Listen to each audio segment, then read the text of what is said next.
এক কাপ আটা দিয়ে আজ দারুণ একটা মুখরোচক রেসিপি বানানো দেখাবো। আটা বা সবজি খেতে কেউ ভালোবাসে না, তবে সেই একই উপকরণ দিয়ে এই মুখরোচক রেসিপিটা একদিন হলেও বানিয়ে দেখতে পারেন। খেতে ভীষণ ভালো হয়, ছোট থেকে বড় যে কেউ খুবই পছন্দ করবে। আর ছোটরা তো সবজি খেতে একেবারেই পছন্দ করেন না, তাই রেসিপিটা এইভাবে বানিয়ে দেখতে পারেন, তারাও কিন্তু খুব ভালো করেই খেয়ে নেবে। খেতে এতটাই ভালো হয়। নমস্কার, আমি রুমিস রেসিপির আর একটা নতুন রেসিপিতে আপনাদের সবাইকে স্বাগত। তো চলুন বানানো শুরু করা যাক। প্রথমে একটা মিক্সিং বোল নিয়ে নেব। এবার মিক্সিং বোলের মধ্যে দিয়ে দিচ্ছি মেজারিং কাপের 1 কাপ আটা। এখানে 200 গ্রামের মতন আটা আছে, আমি মেজারিং কাপ মেপেই নিয়েছি। আর আমি দিয়ে দিচ্ছি অল্প করে একটু লবণ, খুব বেশি না, একেবারে সামান্য পরিমাণ লবণ। আর অল্প করে একটু জোয়ান নিয়ে নেব। জোয়ানগুলোকে হাতে এইভাবে খুব ভালো করে একটু গুঁড়ো করে নিতে হবে, এতে ফ্লেভারটা খুব ভালো আসবে।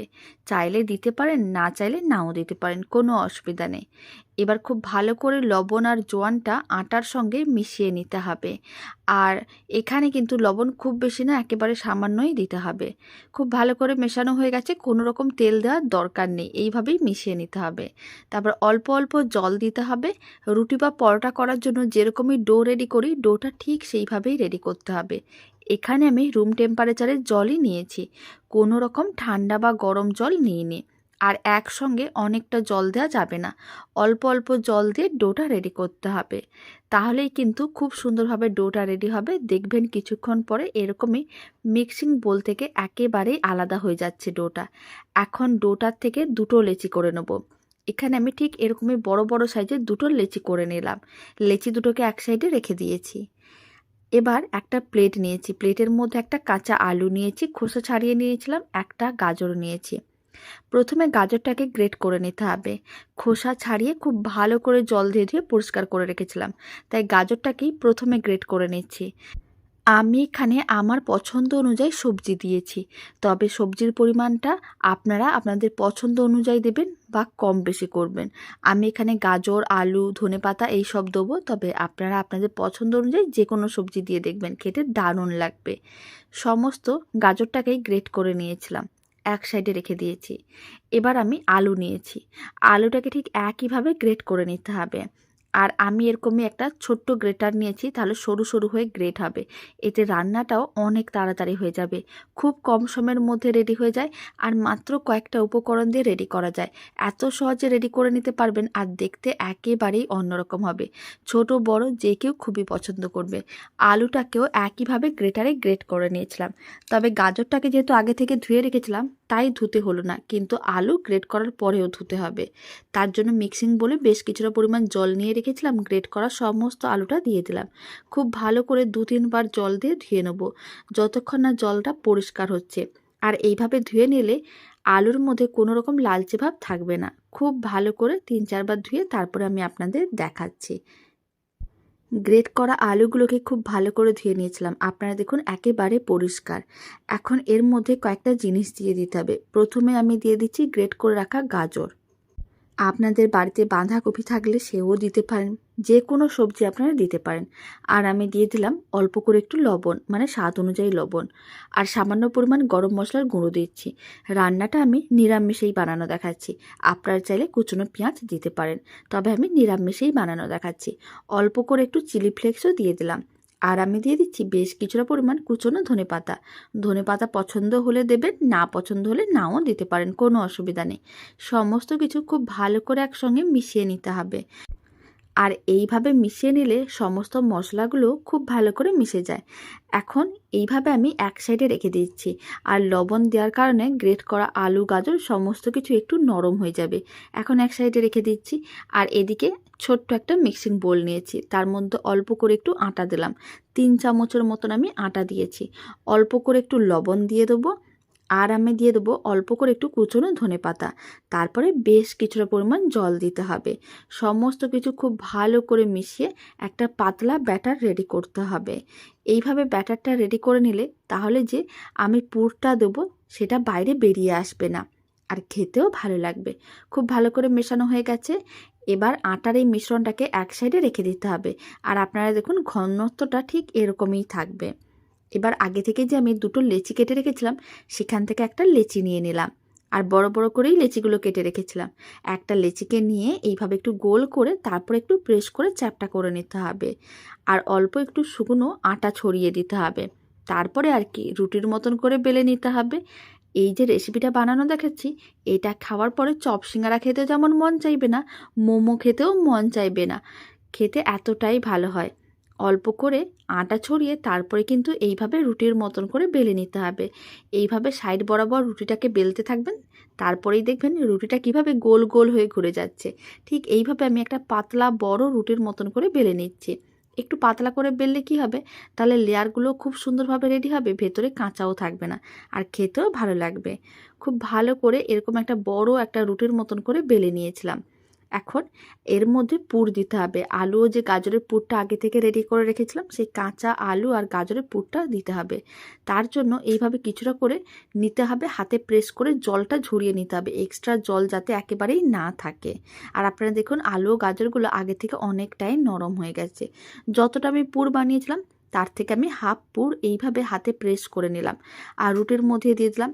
খুব ভালো করে এইভাবে ছড়িয়ে দিতে হবে, রুটিটা চারিদিকে খুব ভালো করে ছড়িয়ে দিতে হবে। দেখতে যত না ভালো হয়, খেতে তার থেকে অনেক বেশি ভালো হয়। একবার বাড়িতে বানালে রোজ রোজ বানাতে মন চাইবে। ঠিক এইভাবে সমস্তটা খুব ভালো করে রুটির মধ্যে ছড়িয়ে দিলাম। এবার ফোল্ড করতে হবে, একটা সাইড বরাবর এইভাবে ফোল্ড করতে হবে, আর হাত দিয়ে একটু একটু প্রেস করে করে আটকে দিতে হবে, যাতে পুরটা খুব ভালো করে আটকে যায় রুটির সঙ্গে। তাহলেই কিন্তু দেখতেও ভালো লাগবে, খেতেও ভালো লাগবে। এখন রুটিটার শেষ প্রান্তে অল্প করে জল এইভাবে ব্রাশ করে দিতে হবে, যাতে ভালো করে আটকে যায়, খুলে না যায়। ঠিক এইভাবে ভালো করে আটকে দিলাম, আর সাইডগুলোকে এইভাবে বন্ধ করে দিতে হবে। এখন এরকম একটা রোল রেডি করে নিলাম, আর একটা রোল ঠিক একইভাবে রেডি করে নিতে হবে, মানে আরেকটা যে লেচি রেডি করে রেখেছিলাম সেটাকেও ঠিক একইভাবে রেডি করে নিতে হবে। প্লেটের মধ্যে আমি দুটো রোল এক সাইডে রেখে দিলাম, আর ওইদিকে কড়াইতে বেশ কিছুটা পরিমাণ জল আমি আগে থেকেই গরম করতে রেখে দিয়েছিলাম। কড়াইয়ের মধ্যে জল গরম করে নিয়েছি, এখন ঢাকনাটা খুলে নিলাম, ফ্লেমটা হাইতে করে দিলাম, আর এরকমই একটা ছিদ্রযুক্ত পাত্র কড়াইয়ের উপরে রেখে দিতে হবে। তারপর সামান্য পরিমাণ তেল নিতে হবে, তেল ভালো করে ছড়িয়ে দিতে হবে, আর ভালো করে তেলটা ব্রাশ করে নিতে হবে। জলের ভাপে প্রথমে 5 মিনিট ভালো করে সেদ্ধ করে নিতে হবে। তার জন্য এরকম একটা ছিদ্রযুক্ত পাত্রে অল্প করে একটু তেল ব্রাশ করে নিতে হবে, যাতে আটার যে রোলটা বানিয়েছি সেটা আটকে না যায়। ঠিক এইভাবে ছিদ্রযুক্ত পাত্রটির ওপরে রেখে দিতে হবে। আর সাইডগুলো যেহেতু একটু অনেকটা উঁচুতে উঠে গেছে, তাই আমি এইভাবে একটু ভালো করে ফোল্ড করে দিলাম, ঠিক এইভাবে একটু মুড়িয়ে দিতে হবে। তারপরে ঢাকনাটা বন্ধ করে দিতে হবে। 5 মিনিট মিডিয়াম টু হাই ফ্লেমে এইভাবেই রেখে দিতে হবে। 5 মিনিটের একটুও বেশি সময় না, একেবারে ঘড়ি বা ফোন যে কিছু একটা দেখে 5 মিনিটই রেখে দেবেন।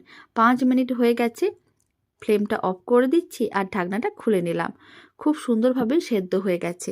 এবার একটা যে কোনো চপিং বোর্ড বা কিচেন স্ল্যাবের ওপরে নামিয়ে নিতে হবে। আর গরম অবস্থায় থাকতেও আমি এইভাবে কেটে নিচ্ছি, তবে যদি আপনাদের মনে হয় খুব বেশি গরম, তাহলে হালকা ঠান্ডা করে তারপরেই কাটবেন। তবে আমি এখানে গরম অবস্থায় এরকমই মিডিয়াম সাইজের টুকরো টুকরো করে রোলের মতন করে কেটে নিচ্ছি।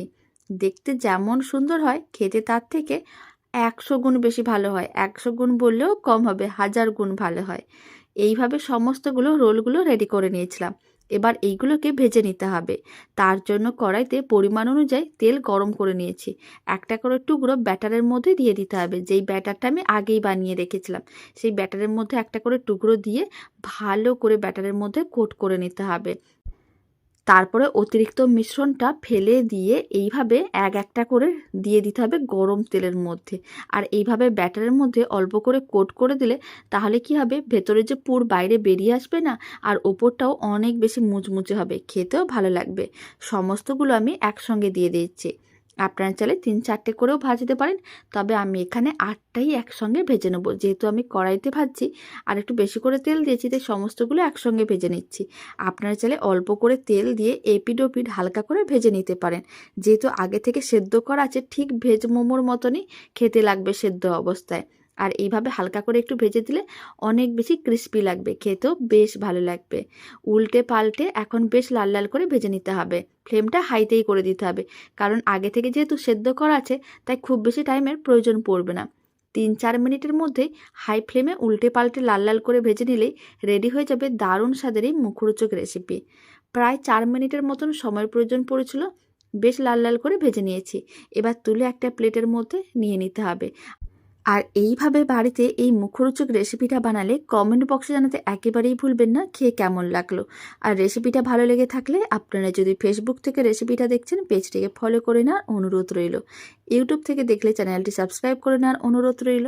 পাশে থাকা বেল আইকনটি প্রেস করে নেবেন নতুন রেসিপির আপডেট সবার আগে পাওয়ার জন্য। এখন একটা প্লেটের মধ্যে সার্ভ করে নিলাম। আর অল্প করে একটু টমেটো কেচাপ দিয়ে খেলে অনেক বেশি খেতে ভালো লাগে। রেসিপিটা আপনাদের কেমন লাগলো কমেন্ট বক্সে জানাতে একেবারেই ভুলবেন না। এবার একটু ভেঙেও দেখিয়ে দিচ্ছি, আপনারা শব্দ শুনেই বুঝতে পারছেন কতটা মুচমুচে হয়েছে। খেতে ভীষণ ভালো হয়। যারা সবজি খেতে একেবারেই পছন্দ করে না বা ছোটরা, তাদেরকে এইভাবে রেসিপিটা বাড়িতে বানিয়ে দেখতে পারেন। ময়দা তো থাকেই না, আটা দিয়ে বানানো আর সবজি দিয়ে বানানো, যা দেখতেও ভালো হয় আর খেতে তার থেকে দ্বিগুণ হয়। তো চলুন ভিডিওটা আমি এখানেই শেষ করছি। আপনারা সবাই ভালো থাকবেন, সুস্থ থাকবেন। আপনাদের সঙ্গে আবার নতুন রেসিপি নিয়ে দেখা হচ্ছে।